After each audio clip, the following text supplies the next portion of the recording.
Bonjour à tous, nous voici à l'aube du mois d'août et comme il y a 2 ans, je vous propose un détour du côté du portail du 8-8, du 8 août, dit aussi portail du Lion. Dans ma newsletter d'août 2019, j'avais éclairé le sens plus originel de ce portail. Cette année, je souhaite davantage souligner que ce portail est conjoint à la nouvelle lune. C'est donc une union solilunaire, ce qui pourrait bien ajouter de la puissance et de la force, c'est-à-dire du lion dans votre moteur, à cet égrégore. Car si le portail du lion, tel qu'il est présenté de nos jours sur les plateformes publiques, s'enferme dans un concept New Age, l'avantage, c'est que de nombreuses croyances focalisées autour de cette date du 8 août a permis la création d'un égrégore, c'est-à-dire d'une forme matière pensée. Égrégore qui sera donc ici renforcé par l'énergie de la Lune. Sachant que le mariage solilunaire est déjà le thème du sabbat du mois d'août, du 1er août, cela renforce la question du mariage alchimique de votre yin et de votre yang. Où en êtes-vous de ce mariage de votre féminin et de votre masculin sacré? L'autre particularité réside dans le fait qu'à l'heure du lever du soleil, qui est donc une étoile phare, maître du signe du lion, la Lune sera, elle, dans son aspect le plus sombre de sa fin de cycle, et que ce sera plus tard, vers 15h50, qu'aura lieu la nouvelle Lune, qui, elle, porte une énergie de renouveau. Alors, laquelle de ces deux énergies l'emportera en vous? La Lune ou le Soleil? Le yin ou le yang? Le féminin ou le masculin? La fin ou le début? Est-ce que ce portail du lion signera à la fois une fin, j'entends même une fin de non-recevoir, et à la fois une perspective de nouvel horizon auquel vous aspirez, possiblement déjà en germe en vous à l'heure qu'il est? Se peut-il que depuis quelques semaines, vous ayez l'intention de mettre en œuvre un changement pour permettre au plus harmonieux d'émerger dans votre vie, et que l'éclipse du 10 juin l'ait soit retardée, soit au contraire amplifiée dans une nécessité de transmutation? Attention d'ailleurs aux 2 prochaines éclipses, celles du 19 novembre et du 4 décembre, qui viendront terminer ce second semestre, car elles marqueront non seulement un retour, c'est-à-dire des réponses aux problématiques soulevées par les 2 éclipses de mai et de juin, mais aussi un dernier tour d'horizon sur les nœuds lunaires nord-sud dans l'axe Gémeaux-Sagittaire, qui ensuite passeront sur un autre duo Taureau-Scorpion en janvier 2022. Si vous avez besoin d'une piqûre de rappel sur les énergies qu'ont apporté et sont venues toucher ces 18 mois de nœuds lunaires dans cet axe Gémeaux-Sagittaire, vous pourrez retrouver 2 vidéos correspondantes sur ma chaîne YouTube.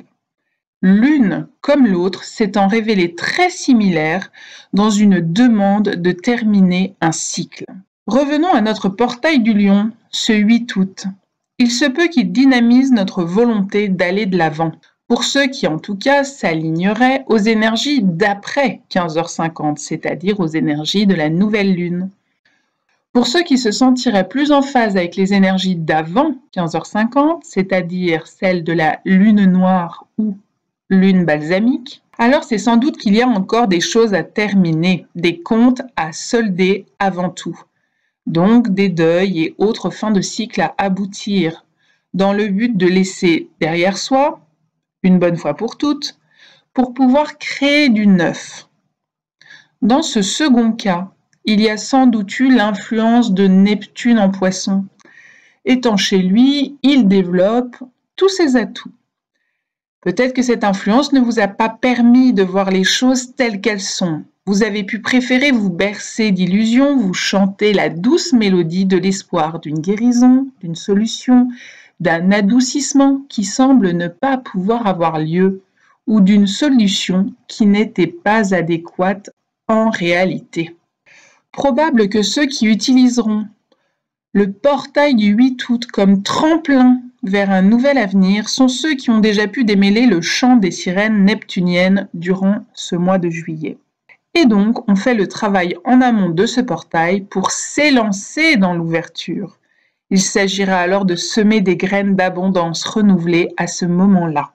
Pour les autres, je vous invite à laisser moins de place aux histoires que vous raconte l'ego et ou le mental. Des histoires qui nous font toujours plaisir d'entendre, mais qui, tôt ou tard, montrent leur vrai visage. C'est-à-dire que ce sont des facteurs de résistance au mouvement de renouvellement. En énergie de rentrée 2021, préparez-vous également à voir venir un fort nombre de planètes en mouvement rétrograde concentrées sur un quart de la carte du ciel, permettant une certaine relâche à la pression, mais qui au retour de tous en mouvement direct pourrait avoir un contre-effet puissant. Nous aurons Pluton rétrograde, Saturne rétrograde, Jupiter rétrograde, Pallas rétrograde, pour ceux qui connaissent, et qu'il est d'usage de considérer dans les stratégies politiques. Avec cette fameuse question, qui va faire son coming out présidentiel de 2022 à cette rentrée? Nous avons aussi Neptune rétrograde, Chiron rétrograde, Chiron qui est dit le guérisseur, qui finalement est un appel à regarder la scission possible entre notre être et celui ou celle qu'on veut paraître. Et enfin, Uranus rétrograde. Tous les 7 à la queue leu entre la maison du Capricorne et celle du Taureau. On notera ici l'importance d'utiliser ce temps pour revenir à des choses concrètes, terre à terre, aux pragmatiques du quotidien, comme faire ses courses, faire des repas, gérer vos finances, l'organisation de l'emploi du temps comme celle du foyer. Voilà donc qu'entre ces deux maisons de signes de terre se trouve la maison du Verseau, notre chère constellation mise sur le devant de la scène au moins depuis ce solstice d'hiver, celle qui signe la nouvelle ère et donc vers qui tous les regards sont tournés. On y voit séjourner Saturne et Jupiter au même moment, qui s'y trouvent rétrogrades déjà depuis le 28 juillet, et ce sera le cas jusqu'à la mi-octobre. Ce que cela vient nous dire, c'est que nous aurions là encore une tendance à nous laisser embarquer vers un Verseau gris. C'est une expression que je dois à un astrologue québécois et qui résonne bien en moi. Un Verseau qui offre une vision étriquée et grandement fallacieuse du dit monde nouveau. Cette vision dont je vous ai déjà tant parlé lors de ma newsletter du mois de janvier. Une vision grise qui ne fait que diviser davantage, une vision complètement polarisée, que ce soit un extrême ou l'autre. Maintenant, vous connaissez l'exemple, les pro-vaccins ou les anti-vaccins, souvent réduits aux stéréotypes, les moutons, les complotistes, eh bien, on reste dans les extrêmes d'un côté comme de l'autre, et donc sur une vision polarisée. Au lieu d'une vision innovante, telle une réelle troisième voie illuminée de sagesse et de justesse, qui serait à mon sens un Verseau multicolore. Tout ceci fait écho à l'énergie du tableau de Francine Hart que j'avais choisi justement pour illustrer cette newsletter de janvier 2021. Ce tableau regroupant à la fois la symbolique du lotus et ce puissant vortex central multicolore. Cela fait maintenant mieux sens pour vous, maintenant que vous avez parcouru la moitié de l'année?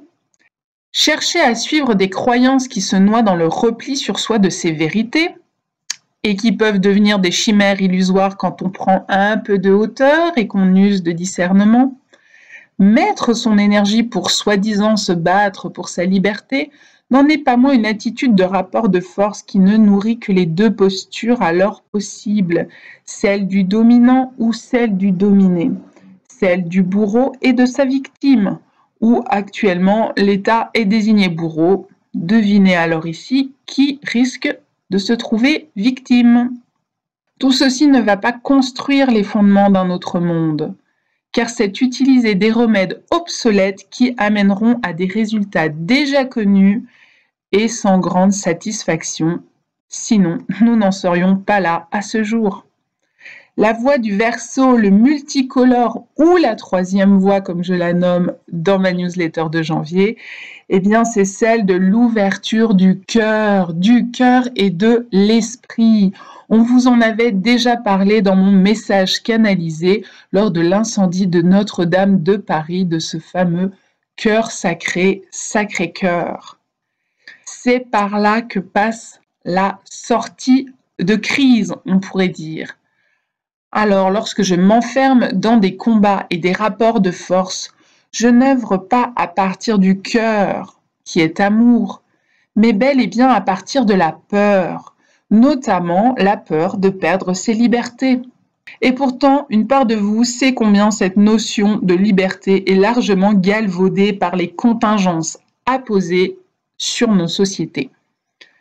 Je vous renvoie à ma vidéo accessible sur ma chaîne YouTube qui se nommait « À partir de quel courant d'énergie je prends une décision, amour ou peur ?»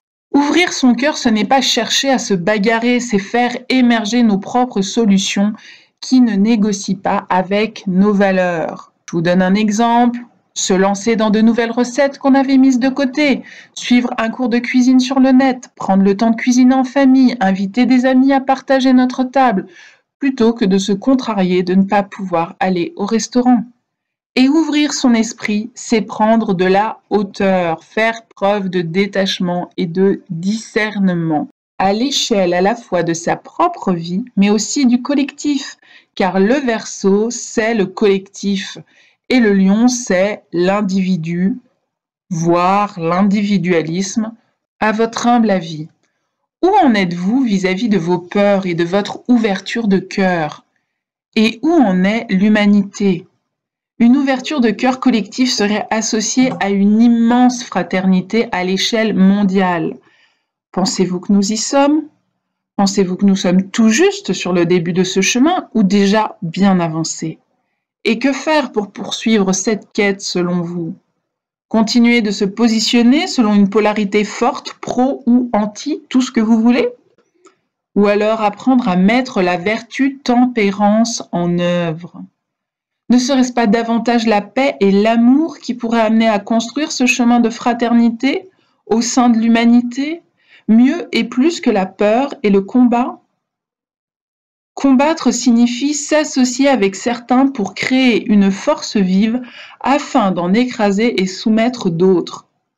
Ce n'est pas très vivifiant comme perspective à mes yeux. Le changement d'air de Poisson en Verseau, c'est aussi cela. On débute par remettre en question des schémas de fonctionnement ancestraux pour essayer de mettre en œuvre d'autres stratégies, de nouvelles façons d'être. Ce n'est pas se réinscrire dans une manière de faire qui existe déjà depuis des millénaires et la répéter inlassablement. Sinon, où se trouve la transmutation physique dans la matière et la transcendance de l'esprit qui s'élève? Rappelez-vous, lorsqu'on parle d'ascension, que ce soit celle de la planète, d'une âme, de soi-même, c'est bien de cela qu'il s'agit, s'élever, croître, grandir, tirer vers le haut, pas stagner à tourner en rond dans une roue de hamster mondiale. D'où ma recommandation de chercher le détachement et le discernement, de privilégier des vertus comme tempérance, arcane de tarot que j'ai toujours associé dans mes enseignements au Verseau d'ailleurs. N'hésitez pas aussi à mettre à profit ces qualités de détachement, de discernement, de tempérance lors de vos lectures d'articles ou de messages canalisés. Actuellement, je vois se promener de plus en plus de messages avec des mots, des expressions, des conseils qui restent improbables pour être en provenance des plans les plus élevés. Bien que je reconnaisse qu'il n'est pas toujours évident de poser le mot terrestre juste sur une impression, une vibration, une énergie que l'on canalise, il y a cependant des mots et des choses dites qui ne peuvent absolument pas relever des plans vibratoires supérieurs. Des phrases telles que « voyez comme vous avez encaissé depuis une année » ou encore « moi je sais pourquoi on vit ce que l'on vit et j'ai la solution » ou « ne faites pas cette injection, tout va bientôt rentrer dans l'ordre » ou bien encore l'inverse. Donc sans remettre en doute les capacités de telle ou telle personne à canaliser des énergies, j'indiquerai simplement que si on se trouve a un bas taux vibratoire. On canalise des énergies qui se trouvent sur ce même plan. Et si on est trop fatigué, trop encombré dans sa tête, englué dans des soucis personnels, enfermé dans certaines peurs, alors on ne peut pas dépasser un certain seuil vibratoire, qui n'est pas un seuil de qualité, d'amour et de pureté.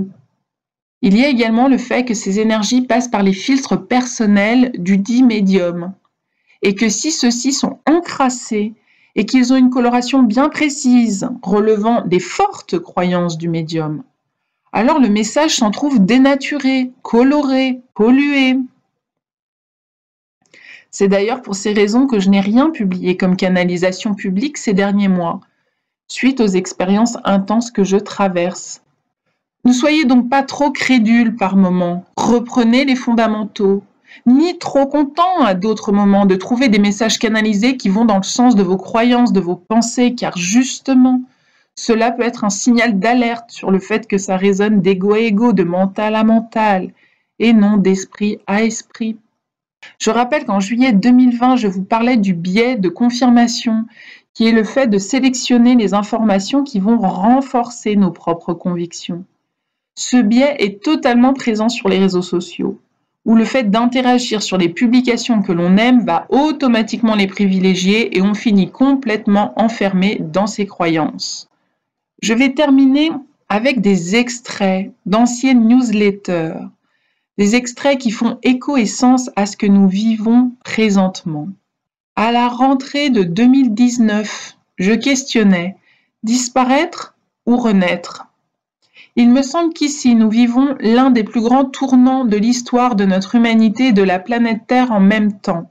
Soit nous faisons évoluer nos mentalités, nos modes de vie, d'alimentation, de consommation, soit nous ouvrons une brèche à la destruction sans être en capacité ensuite de pouvoir reconstruire quoi que ce soit de pérenne et de stable. À la rentrée 2020, je rappelais l'histoire de notre planète et des différentes civilisations qui s'y sont succédées est la meilleure des preuves que le rapport de force n'apporte pas l'abondance, la paix et l'amour, mais bien au contraire le désagrément, la désunion, le sentiment d'impuissance pour les uns et de toute puissance pour les autres, qui finit toujours de la même façon au clash final entre ces deux polarités car on reste coincé dans la dualité. Un arc-en-ciel ne contient pas que deux couleurs, mais toute une gamme, et chacune s'harmonise avec la ou les voisines. Et l'ensemble est toujours aussi merveilleux quand on peut l'admirer. Ça fait toujours le même effet, à chaque fois. Cette beauté éphémère parle à notre cœur et nous donne la marche à suivre. Remplir le monde, nos yeux et nos cœurs de couleurs. Chercher à sortir du chaos par l'harmonie. Au mois de mai 2020, je vous encourageais. Ne vous concentrez pas sur la recherche des raisons de ce qui nous a amenés à ce moment clé de notre histoire commune. Vous allez vous y perdre et votre mental et votre ego jetteront le brouillard sur vos souhaits de vérité, d'élévation et d'ascension. Ni même sur ce qui vous effraie dans la situation actuelle, ni sur comment gérer cet inconnu qui se profile demain, car votre peur court-circuiterait votre capacité à vous relier à l'amour. Concentrez-vous plutôt sur votre phare, votre propre conscience, votre ouverture, votre empathie. Votre conscience, elle, vous permettra de révéler votre être profond et de lui offrir les moyens de s'accomplir, pour que s'accomplisse à son tour l'avènement de ce monde nouveau. À votre image, à l'image de tous ceux qui, comme vous, auront délaissé les polémiques et les ébullitions, ou les velléités de guerriers et les autres attitudes plus belliqueuses les unes que les autres, pour aller plutôt vers la beauté intrinsèque, celle de la prise de conscience, de l'éveil, des éveils. Aussi, éveillez-vous à ce qu'il y a de plus beau, de plus léger, subtil, merveilleux et riche en chacun. Votre divinité faite d'amour et de conscience pure. En vous souhaitant un joyeux nouveau semestre.